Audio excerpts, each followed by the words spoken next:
നിങ്ങൾ അഹങ്കരിക്കല്ലേ, നിങ്ങൾ കൂടുതലായി ധിക്കരിക്കല്ലേ. കാരണം എപ്പോൾ വേണമെങ്കിലും തിന്മയിലേക്ക് പോകാം. നിങ്ങൾ കണ്ടിട്ടില്ലേ അല്ലാഹുവിനെ വഴിപ്പെട്ടുകൊണ്ട് ജീവിക്കുന്ന എത്രയോ മനുഷ്യന്മാരെ തിന്മയിലേക്ക് പോകുന്നുണ്ട്. അവർ അങ്ങേയറ്റം നിസ്കരിച്ചവരാണ്, എപ്പോഴും നോമ്പുകൾ പിടിക്കുന്നവരാണ്, അല്ലാഹുവിനെ പേടിച്ചുകൊണ്ട് ജീവിച്ചു വന്നവരാണ്.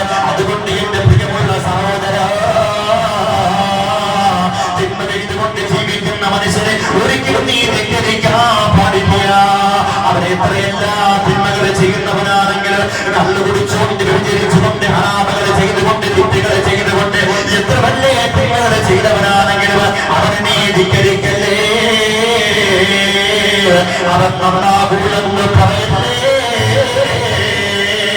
അവനൊരിക്കലും ഗതി പിടിക്കില്ലെന്ന് പറയല്ലേ.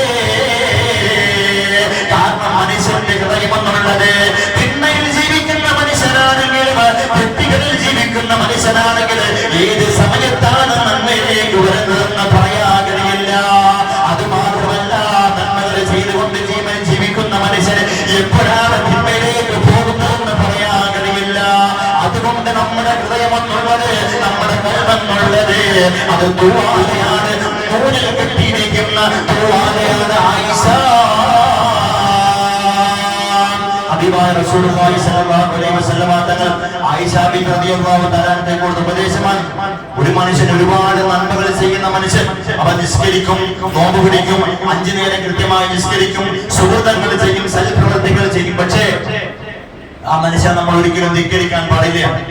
അവൻ എപ്പോഴും നമ്മൾ അഹങ്കരിക്കരുത്. ഞാൻ എപ്പോഴും ഈമാനികമായ അവസ്ഥയിൽ ഈമാനികമായി ഞാൻ മരിക്കുള്ളൂ, ഞാൻ പരിശുദ്ധമാക്കപ്പെട്ട കിരിമ പറഞ്ഞുകൊണ്ട് മുസ്ലിമായിട്ട് ഞാൻ മരിക്കുള്ളൂ എന്ന് നമുക്ക് പറയാൻ പറ്റില്ല. കാരണം നമ്മുടെ ഹൃദയം എന്നുള്ളത് ഒരു നൂലിൽ കെട്ടിയിരിക്കുന്ന തൂവാല പോലെയാണ്. എപ്പോ വേണമെങ്കിലും കാറ്റ് വന്നാൽ, ഇവിടുന്ന് കാറ്റ് വലത് ഭാഗത്തു നിന്ന് കാറ്റ് വന്നാൽ ഇടത്തോട്ടും, ഇടത് ഭാഗത്തു നിന്നുകൊണ്ട് കാറ്റ് വന്നാൽ വലത്തേക്കും പോകാം. അതുകൊണ്ട് എന്റെ പ്രിയമുള്ള സഹോദരങ്ങളെ, എപ്പോഴും നമ്മൾ പടച്ചവനോട് ദുആ ചെയ്യണം. അല്ലാഹുവേ, യാ മുഖല്ലിബൽ ഖുലൂബ്, ഹൃദയത്തെ മാറ്റി മറിക്കുന്ന പടച്ചവനെ, ഞങ്ങളുടെ ഹൃദയത്തെ നീ എപ്പോഴും ദീനിൽ അടിയുറപ്പിച്ച് നിർത്തണേ അല്ലാഹ് എന്ന് എപ്പോഴും ദുആ ചെയ്യണമെന്ന് ഹബീബായ റസൂലുള്ളാഹി സ്വല്ലല്ലാഹു അലൈഹി വസല്ലം തങ്ങൾ. ഒരു മനുഷ്യന്റെ ഈമാനികമായ അവസ്ഥ എപ്പോഴാണ് മാറുന്നതെന്നറിയോ? ഒരു മനുഷ്യന്റെ ഈമാനികമായ അവസ്ഥ എപ്പോഴാണ് മാറുന്നതെന്നറിയോ? ഒരു മനുഷ്യന്റെ ഈമാനികമായ അവസ്ഥ മാറുന്നത് അവൻ ഒരുപാട് സൽക്കർമ്മങ്ങൾ ചെയ്യുന്നവരാണ്. നിസ്കരിക്കും, നോമ്പ് പിടിക്കും, സക്കാത്ത് കൊടുക്കും, സദഖ കൊടുക്കും, സൽക്കർമ്മങ്ങൾ ചെയ്യും. ഇതെല്ലാം ചെയ്തിട്ട് പോലും പടച്ചവനെ, എന്റെ ജീവിതത്തിൽ ഞാൻ എന്താണ് ഗതി പിടിക്കാത്തത്? അല്ലെ, നമ്മളെ പലർക്കാരും മാനസികമായ ഈമാനികമായ അവസ്ഥ വ്യതിചലിച്ചു പോകുന്ന ഒരു സാഹചര്യമാണ്.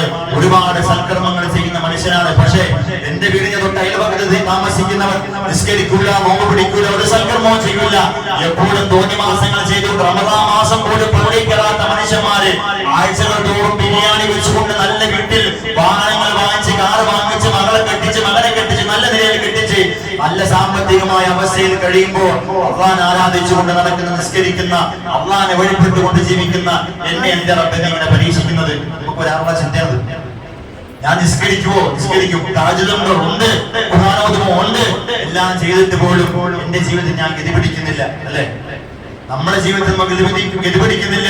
എന്റെ പ്രിയപ്പെട്ട ഉമ്മമാരെ മനസ്സിലാക്കേണ്ടത്, നമ്മൾ ഒരുപാട് സൽക്കർമ്മങ്ങൾ ചെയ്തിട്ട് പോലും എന്റെ പ്രിയമുള്ള സഹോദരങ്ങളെ, നമുക്ക് ജീവിതത്തിൽ ഒരു പുരോഗതി വരുന്നില്ലല്ലോ, ഒരു സമാധാനം വരുന്നില്ലല്ലോ, ഒരു സന്തോഷം വരുന്നില്ല, ഒരു ബർക്കത്തുള്ള ജീവിതം നമുക്ക് കിട്ടുന്നില്ല. എന്റെ പ്രിയമുള്ള സഹോദരങ്ങളെ, അള്ളാഹ് ഇഷ്ടമില്ലാത്തത് കൊണ്ടല്ല, അള്ളാഹിക്ക് ഒരു മനുഷ്യനെ ഇഷ്ടപ്പെട്ടാൽ അവനെ അള്ളാഹു പരീക്ഷിക്കുമെന്ന് ഹബീബായ റസൂലുള്ളാഹി സ്വല്ലല്ലാഹു അലൈഹി വസല്ലം. ഒരു മനുഷ്യനെ അള്ളാഹ് ഇഷ്ടപ്പെട്ട് കഴിഞ്ഞാൽ, ഒരു മനുഷ്യനെ അള്ളാഹ് ഭയങ്കര ഇഷ്ടമാണ്, അവനിക്ക് അള്ളാഹു അത്യുന്നതമായ സ്വർഗത്തിൽ അത്യുന്നതമായ പദവി കൊടുക്കുവാൻ വേണ്ടി അള്ളാഹു നിശ്ചയിച്ചു കഴിഞ്ഞു. പക്ഷേ ആ മനുഷ്യന്റെ സൽക്കർമ്മങ്ങൾ കൊണ്ടൊരിക്കലും ആ അത്യുന്നതമായ പദവിയിലേക്ക് അവൻ എത്തില്ല. ഉദാഹരണം പറഞ്ഞാൽ, എന്നെ അള്ളാഹുവിനെ സ്വർഗത്തിൽ, എന്നെ അള്ളാഹിന് ഭയങ്കര ഇഷ്ടമാണ്, അള്ളാഹുവിനെ എന്നെ സ്വർഗത്തിൽ അത്യുന്നതമായ പദവിയിലേക്ക് എന്നെ അള്ളാഹുവിനെ എത്തിക്കണമെന്ന് മോഹമുണ്ട്. പക്ഷേ ഞാൻ ഈ ദുനിയാവിൽ ചെയ്തു കൂട്ടുന്ന സൽക്കർമ്മങ്ങൾ കൊണ്ടൊരിക്കലും ഞാൻ അള്ളാഹു ഉദ്ദേശിച്ച സ്ഥലത്തേക്ക് ഞാൻ എത്തില്ല. അങ്ങനെ എത്തണമെങ്കിൽ എന്ത് ചെയ്യണം? ഈ ദുനിയാവിൽ ഇട്ടുകൊണ്ട് അള്ളാഹ് ഇഷ്ടപ്പെട്ട മനുഷ്യനെ അള്ളാഹു തീക്ഷ്ണമായ പ്രതിസന്ധികളും പ്രതിബന്ധങ്ങളും പ്രതികൂല സാഹചര്യങ്ങളും പേമാരി പോലെ അള്ളാഹു ആ മനുഷ്യനിക്ക് കൊടുക്കും. ആ പരീക്ഷണങ്ങളൊക്കെ തരണം ചെയ്ത് അതിൽ സഹിച്ചും ക്ഷമിച്ചും ജീവിക്കുമ്പോൾ അള്ളാഹുവിലേക്ക് സ്വർഗ്ഗ ലോകത്തിൽ അത്യുന്നതമായ പദവി കൊടുക്കുമെന്ന് നബി മുഹമ്മദ് മുസ്തഫ സല്ലല്ലാഹു അലൈഹി വസല്ലം തങ്ങൾ പറയുന്നു. അല്ലേ? എന്നെ അള്ളാൻ ഇഷ്ടപ്പെട്ട് കഴിഞ്ഞ് ഞാൻ ചെയ്യുന്ന സൽക്രമങ്ങൾ കൊണ്ട് ഒരിക്കലും എനിക്ക് സ്വർഗത്തിൽ അത്യുന്നതമായ പദവിയിലേക്ക് എത്താൻ കഴിയില്ല. പിന്നെ എന്തിനുള്ള മാർഗം? ഈ ദുനിയാവിൽ വെച്ചുകൊണ്ട് അള്ളാഹുവിനെ ഒരുപാട് പരീക്ഷിക്കും.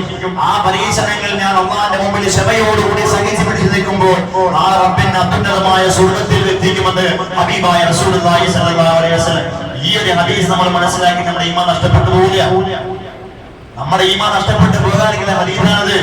പ്രതിസന്ധികൾ വരുമ്പോൾ അള്ളാഹിന് ഇഷ്ടമുള്ളതുകൊണ്ട് അള്ളാഹു പനി തന്ന്, തലവേദന തന്ന്, ക്യാൻസർ തന്ന്, ബ്രെയിൻ ട്യൂമർ തന്ന്, അറ്റാക്ക് തന്ന്, മാരകമായ രോഗമെല്ലാം തന്നു.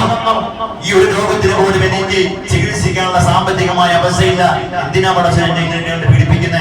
എനിക്കൊരു വീടില്ല, കിടക്കാൻ ഒരു വീടില്ല, ഒരു വാഹനമില്ല സഞ്ചരിക്കാൻ, എന്റെ മക്കളെ കെട്ടിക്കുവാൻ വേണ്ടി യാതൊരു സാമ്പത്തികമായ അവസ്ഥയില്ല. എവിടെ നോക്കിയാലും ദാരിദ്ര്യം, എപ്പോ നോക്കിയാലും അസുഖം, എപ്പോ നോക്കിയാലും മാനസികമായ ക്ലേശങ്ങളും ബുദ്ധിമുട്ടുകളും. എന്റെ പ്രിയമുള്ള സഹോദരങ്ങളെ, നല്ല ഭാവന വെക്ക്. അള്ളാഹ് നിന്നെ ഇഷ്ടമുള്ളത് കൊണ്ടാണ് അള്ളാഹു നിന്നെ പരീക്ഷിക്കുന്നതെന്ന് ഹബീബായ റസൂലുള്ളാഹി സ്വല്ലല്ലാഹു അലൈഹി വസല്ലം തങ്ങൾ. ഈ ദുനിയാവിൽ നിന്നുകൊണ്ട് എന്തെല്ലാം പരീക്ഷണങ്ങൾ വന്നാലും ആ പരീക്ഷണങ്ങൾ സഹിക്കുമ്പോൾ അതിനൊക്കെ പ്രതിഫലം കിട്ടും. മഹദിയായ ആയിഷ ബിബി റളിയല്ലാഹു തആല അൻഹയോട് അള്ളാഹുവിന്റെ റസൂൽ പറഞ്ഞു, ആയിഷ, ഈ ദുനിയാവിൽ വെച്ചുകൊണ്ട് നീ എന്തെല്ലാം വേദനകൾ സഹിച്ചാലും അതൊക്കെ നിനക്ക് സ്വർഗ്ഗത്തിൽ അത്യുന്നതമായ പദവിയിലേക്ക് ദറജയിലേക്ക് നിന്നെ ഉയർത്തപ്പെടും ആയിഷ എന്ന് പറഞ്ഞപ്പോൾ ഹബീബായ റസൂലുള്ളാഹി സ്വല്ലല്ലാഹു അലൈഹി വസല്ലം തങ്ങളോട് ആയിഷ ബിബി ചോദിച്ചു, അത്ര നബിയേ, ഒരു കാലിലൊരു മുള്ളു കൊണ്ടാലും അതിന് പ്രതിഫലം കിട്ടുമോ നബിയേ? ആയിഷ ബിബി ചോദിച്ച, നിസ്സാരമായി നമ്മൾ കാണുന്ന ഈ ദുനിയാവിൽ വെച്ചുകൊണ്ട് കാലിലൊരു മുള്ളിന്റെ കഷ്ണം കൊണ്ടാൽ ആ വേദന അനുഭവിച്ചതിന്റെ പേരിൽ പ്രതിഫലം കിട്ടുമോ നബി എന്ന് ചോദിച്ചപ്പോൾ ആയിഷ, അതിന് പ്രതിഫലമുണ്ട് ആയിഷ എന്ന് ഹബീബായ റസൂലുള്ളാഹി സ്വല്ലല്ലാഹു അലൈഹി വസല്ലം തങ്ങൾ. പിന്നെന്തിനാ നമ്മൾ പേടിക്കണേ? പിന്നെന്തിനാ നമ്മൾ വിഷമിക്കുന്നേ? വരട്ടെ, എത്ര വല്ല അസുഖങ്ങൾ വന്നാലും, എത്ര ദാരിദ്ര്യങ്ങൾ റബ്ബ് തന്നാലും, വീടില്ലെങ്കിലും അതിന് വാഹനമില്ലെങ്കിലും, മക്കളെ കിട്ടിക്കാനുള്ള സാമ്പത്തികമായ അവസ്ഥയില്ലെങ്കിലും, വീട്ടിൽ ദാരിദ്ര്യവും ബുദ്ധിമുട്ടാണെങ്കിലും ശരി, എന്റെ പ്രിയമുള്ള സഹോദരങ്ങളെ, ഇതൊക്കെ റബ്ബിന്റെ പരീക്ഷണമാണ്. ഈ പരീക്ഷണങ്ങൾ ഈ നശ്വരമായ ദുനിയാവിൽ വെച്ചുകൊണ്ട് ഈ പരീക്ഷണങ്ങൾക്ക് നമ്മൾ വിജയിച്ചാൽ ആ അനശ്വരമായ റബ്ബിന്റെ പാരത്രികമായ ലോകത്തിൽ അത്യുന്നതമായ പദവി കിട്ടുമെന്ന് ഹബീബായ റസൂലുള്ളാഹി സ്വല്ലല്ലാഹു അലൈഹി വസല്ലം തങ്ങൾ നമ്മളെ പഠിപ്പിച്ചതല്ലേ? പിന്നെ നമ്മൾ വിഷമിക്കേണ്ട ആവശ്യമുണ്ടോ? നമ്മൾ വിഷമിക്കേണ്ട ആവശ്യമുണ്ടോ? ഈ ദുനിയാവിന്റെ തുടിക്കുമ്പോൾ ഏറ്റവും അധികം പരീക്ഷണങ്ങൾ ഏറ്റെടുത്ത പ്രവാചകനാരാ? ഇന്ന അശദ്ദന്നാസി ബലാഗാ അൽ അംബിയാ.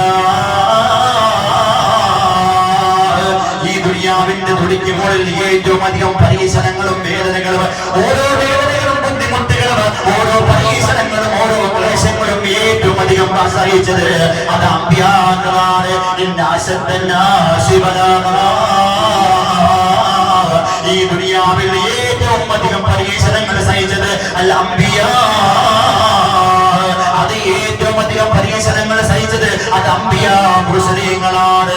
അംബിയാ മുർസലീങ്ങൾ ഏറ്റവും പരീക്ഷണങ്ങൾ സഹിച്ചത് ഈ ആകാശത്തിന്റെ താഴെയുള്ള സകലമാന വസ്തുക്കളും, ഭൂമിക്ക് മേളിലുള്ള സകലമാന വസ്തുക്കളും, ആകാശത്തിന്റെ താഴെയുള്ള ഭൂമിക്ക് മേളിലുള്ള, ഭൂമിക്ക് താഴെയുള്ള ആകാശത്തിന്റെ മേളിലുള്ള സകലമാന ചലങ്ങളും അചലങ്ങളും സചേതനങ്ങളും അചേതനങ്ങളും തുടങ്ങുന്ന സകലമാന വസ്തുക്കളെ സൃഷ്ടിക്കുവാൻ വേണ്ടി കാരണക്കാരനായ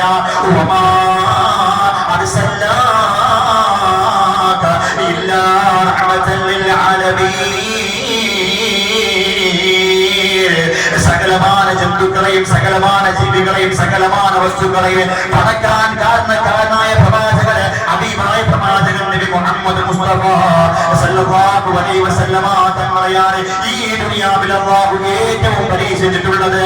മക്കൾ മരണപ്പെട്ടു പോയി. അല്ലാഹുവിന്റെ റസൂലിന് 7 മക്കളുണ്ടായിരുന്നു.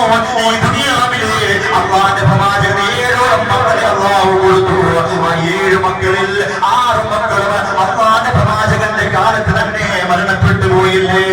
7 മക്കളെ കൊടുത്തിട്ട് 7 മക്കളിൽ 6 മക്കളും അല്ലാഹുവിന്റെ പ്രവാചകൻ ജീവിച്ചിരുന്നപ്പോൾ മരണപ്പെട്ടു പോയി. ഹബീബായ പ്രവാചകന്റെ 7 മക്കളിൽ 6 മക്കളും മരണപ്പെട്ടു പോയി.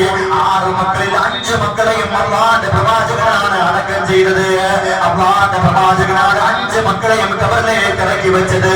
ആ പ്രവാചകനാണ് 5 മക്കളെയും ഖബറിന്റെ മുകളിലേക്ക് മിൻഹാ ഖലഖനാകും വഫീഹാ നുഈദുകും വമിൻഹാ നുഖ്രിജുകും താറത്തൻ ഉഖ്റാ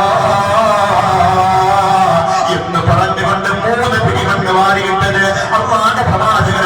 അറിയുന്നുവല്ലോ, അല്ലാഹുവിന്റെ റസൂലിന്റെ 6 മക്കളും മരണപ്പെട്ടു പോയി, ഭാര്യമാര് മരണപ്പെട്ടു പോയി, കിടക്കാൻ വീടില്ലായിരുന്നു, കഴിക്കാൻ ഭക്ഷണമില്ലായിരുന്നു. ഹബീബായ പ്രവാചകൻ ഒരു ദിവസം അതാ വീട്ടിലേക്ക് കടന്നു വരുമ്പോൾ ഭക്ഷണം കഴിച്ചിട്ട് ദിവസങ്ങളായി, വെള്ളം കുടിച്ചിട്ട് ദിവസങ്ങളായി, ഖദീജ ബീവിയുടെ ചാരത്തേക്ക് അല്ലാഹുവിന്റെ പ്രവാചകൻ നടന്നു വരികയാണ്. വീട്ടിലേക്ക് വന്നിട്ട് പ്രവാചകൻ ഖദീജയോട് ചോദിക്കുകയാണ്, ഖദീജ കുടിക്കാൻ വെള്ളമുണ്ടോ ഖദീജ, കഴിക്കാൻ ഭക്ഷണമുണ്ടോ ഖദീജ? അവിടുന്ന് പറയുന്നു, യാ റസൂലല്ലാഹ്, കുടിക്കാനെങ്ങാനും വെള്ളമുണ്ടായിരുന്നുവെങ്കിൽ ഞാൻ കുടിച്ചെന്റെ വയറ് നടക്കുമായിരുന്നു നബിയേ. ഈ കാണുന്ന വിളക്കിൽ പോലും മണ്ണെണ്ണ ഉണ്ടായിരുന്നുവെങ്കിൽ അത് കുടിച്ചിട്ട് എന്റെ വിശപ്പുണ്ടാവും മാറ്റുമായിരുന്നു നബിയേ.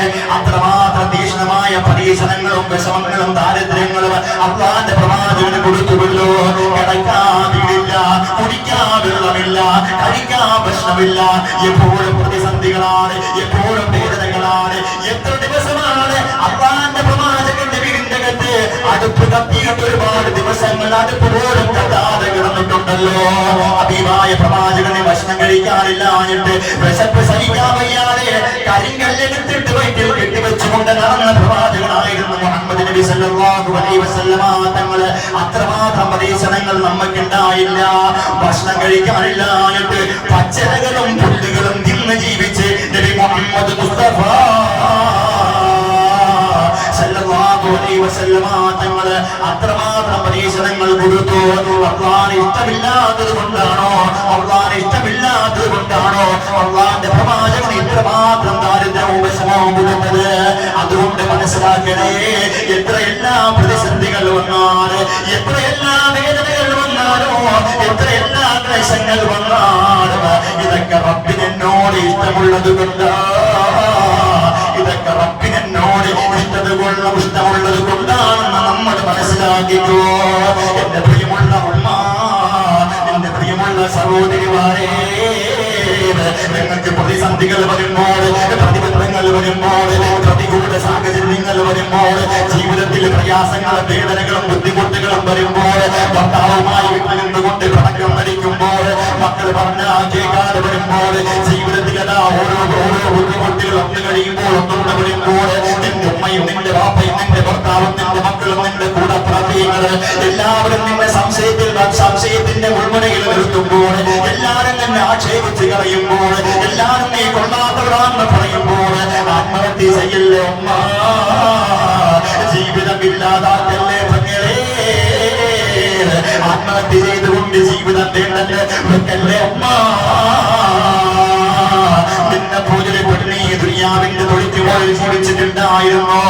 ഹബീബായ പ്രവാചകന്റെ പ്രിയപ്പെട്ട ഭാര്യയായ ആയിഷ ബീവി ഉണ്ടല്ലോ, ആയിഷ ബീവി റളിയല്ലാഹു തആല, ആയിഷ ബീവിയെ കുറിച്ചതാ സഫ്വാനെന്ന്, ആയിഷ ബീവിയെയും സഫ്വാൻ റളിയല്ലാഹു തആലയെ കുറിച്ച് എല്ലാ കഥകളും പറഞ്ഞതാ ഉണ്ടാക്കുകയാണ്.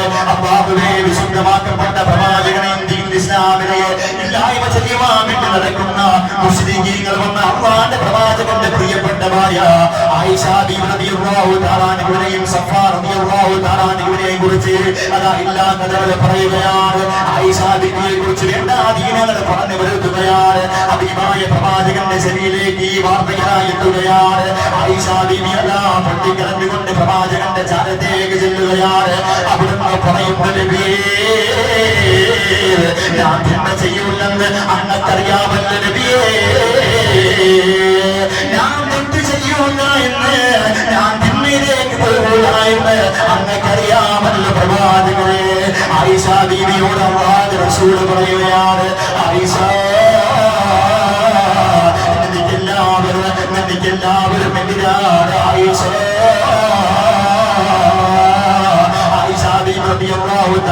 പ്രിയപ്പെട്ട പിതാവായ അബൂബക്കർ സിദ്ദീഖ് റളിയല്ലാഹു തആല അൻഹുവിന്റെ ചാരത്തേക്ക് ചെല്ലുകയാണ്.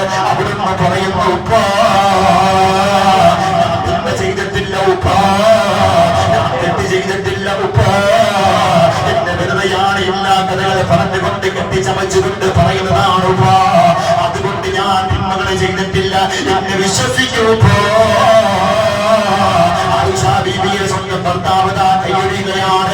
ഉപ്പയും അമ്മയും നാടും വീടും ഒരു നഗരം മുഴുവൻ ആയിഷ ബീവിയെ സംശയത്തോടുകൂടി കഴിയുകയാണ്. ആയിഷ ബീവി റളിയല്ലാഹു തആല അൻഹാ വീടിന്റെ അകത്തേക്ക് ചെല്ലുകയാണ്. 18-19 വയസ്സ് മാത്രമാണ് ആയിഷ ബീവിക്കുള്ളത്. രക്തത്തിളപ്പിന്റെ പ്രായമാണ്. ആയിഷ ബീവി അതാ വീടിന്റെ അകത്തേക്ക് ചെല്ലുകയാണ്. മുസല്ല എടുത്തുകൊണ്ട് ഇരിക്കുകയാണ്.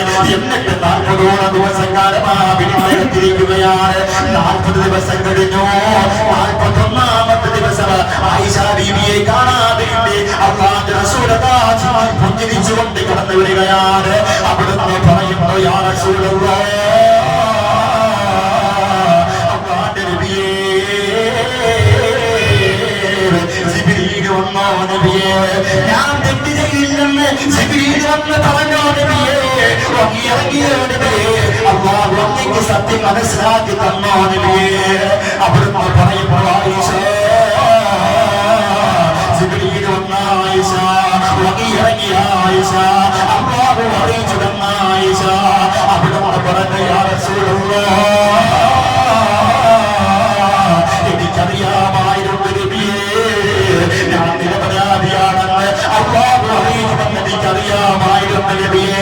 ജിബ്രീൽ വരുമെന്ന് ഞാൻ നിരപരാധിയാണെന്ന് അങ്ങയെ അറിയിക്കുമെന്ന് എനിക്കറിയാമായിരുന്നു നബിയേ. അവിടുന്ന് പറയുന്നു, ആയിഷ, എന്താതിനിക്കിത്ര ഉറപ്പെന്തായിരുന്നു ആയിഷ?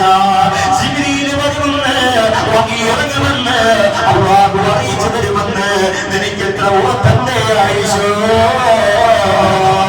അവിടുന്ന് ആയിഷ ബീവി പറയുകയാണ്, എന്റെ പ്രിയപ്പെട്ടവരെ, ജീവിതത്തിൽ പ്രതിസന്ധികൾ വരുമ്പോൾ, വേദനകൾ വരുമ്പോൾ, എല്ലാവരും സംശയത്തിൽ കാണുമ്പോൾ, എല്ലാവരും നിന്നെ തള്ളിക്കളയുമ്പോൾ, എല്ലാവരും നിന്നെ പുച്ഛിച്ച് പുറക്കാട് കൊണ്ട് തട്ടിക്കളയുമ്പോൾ, ആത്മഹത്യ ചെയ്യില്ലേ, വിഷമെടുത്ത് കടിക്കല്ലേ, കയറെടുത്ത് തോന്നല്ലേ, കിണറ്റിലേക്ക് ചാടല്ലേ, അല്ലാഹുവിന്റെ റസൂൽ പഠിപ്പിക്കുകയാണ്.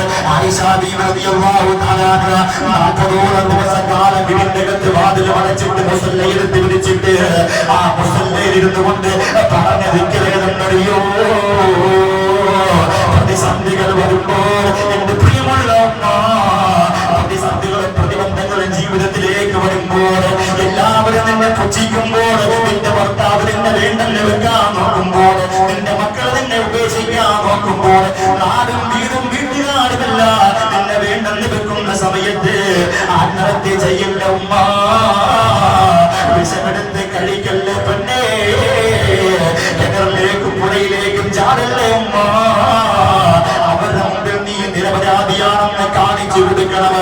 ആയിഷ ബീവി ഉണ്ടല്ലോ, 40 ദിവസക്കാലം വീടിന്റെ അകത്തിരുന്ന് ചൊല്ലിയത് ഒരേ ഒരു ദിക്റാണ്. ഏത് ദിക്റെന്നറിയുമോ? ഏത് ദിക്റെന്നറിയുമോ? പ്രതിസന്ധി വന്നാൽ, പ്രതികൂല സാഹചര്യങ്ങൾ വന്നാൽ, വിഷമങ്ങളും ബുദ്ധിമുട്ടുകളും മാനസികമായ ക്ലേശങ്ങളും ഇതെല്ലാം വരുമ്പോൾ ഈ ദിക്ർ ചൊല്ലിയോ അവന്റെ പ്രയാസങ്ങൾ മാറുകയോ, അവന്റെ ബുദ്ധിമുട്ടുകളും പരീക്ഷണങ്ങളും മാറുകയാണ്. ഏതാണ് ദിക്റെന്നറിയുമോ? ഏതാണ് ദിക്റെന്നറിയുമോ? ഹസ്ബുനല്ലാഹ് നിഅമൽ വകീൽ, നിഅമൽ മൗലാ വനിഅമൻ നസീർ.